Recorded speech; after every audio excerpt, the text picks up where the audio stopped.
도시철도 2호선이 가져올 교통환경 변화, 경제 효과에 대해서 좀 더 자세히 알아보겠습니다.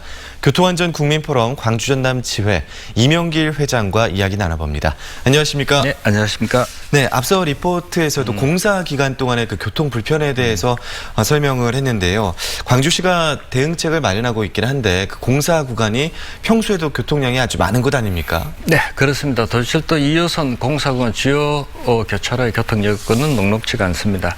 시에서 대책을 준비 중이지만 신호체계 개선이라든지 공사 구간 도로 점령 최소화, 야간 작업 등에 대한 이러한 대책보다는 보다 적극적인 대책, 즉 일방통행제 도입이라든지 좌회전 및 우회전의 금지, 그리고 의도적인 교통정체 유발 대책이라든지 특히 이 우회도로로서 이순환 도로의 적극적인 활용을 포함한 보다 활성화 교통소통을 해소할 수 있는 대책이 필요하다고 봅니다. 그렇군요.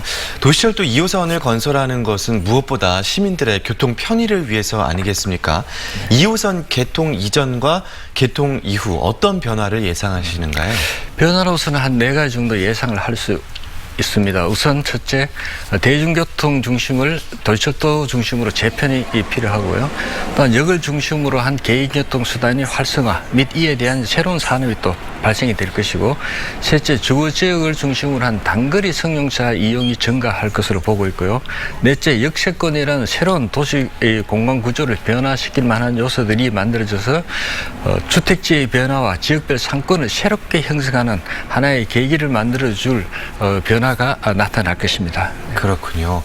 또 2호선 개통 효과를 극대화하려면 시내버스와 그 운행 체계와 어떻게 연계하느냐가 방점이 될 것 같은데요. 네. 어떤 고민이 필요할까요? 네.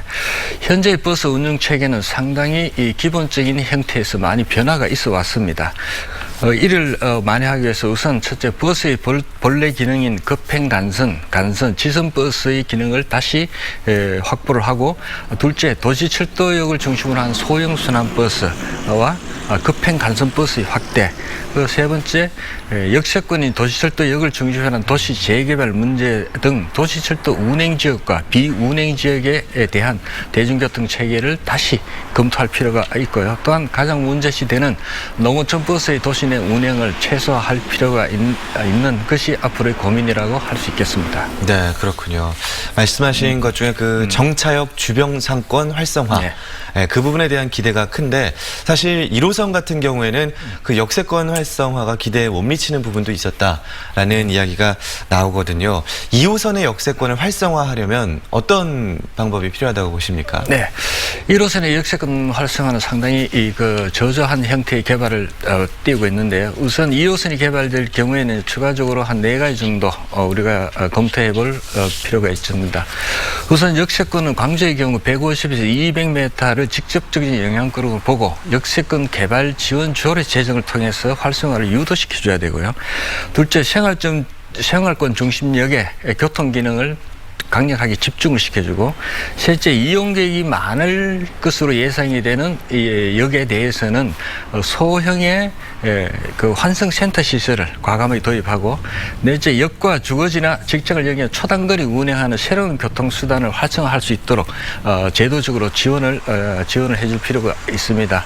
이런 것들을 통해서 자연스럽게 또는 개발을 유도하는 그런 역세권 효과가 나타나도록 행정적 지원이 앞으로 필요하다고 봅니다. 네, 그렇군요.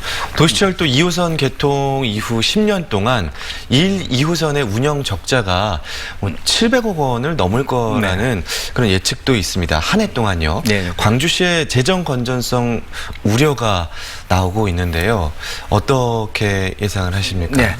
저도 이 700원대에 대한 예상뿐만 아니라 시내버스 중공인 재정 지원에 대한 적자 문제도 있습니다. 이러한 재정 건전성에 대한 우려가 있지만은 이를 해소하기 위해서 우선 시가 어느 정도의 대중교통에 관한 적자 규모를 감당할 수 있는 수준이 될 것인가 하는 문제. 그 둘째, 중공제 재정 지원 최소화를 위해서 앞에서 언급한 대중교통의 혁신적 방안을 도입해서 재정을 최소화시키고, 셋째, 당초 700원대 저희들이 예상을 하고 있지만 과연 이 정도 예상한 수준의 적자가 발생할 것인지, 또한 시내버스 노선 개편은 어느 정도의 중공제 재정 지원 축소가 가능할 것인지에 대한 연구가 절실합니다.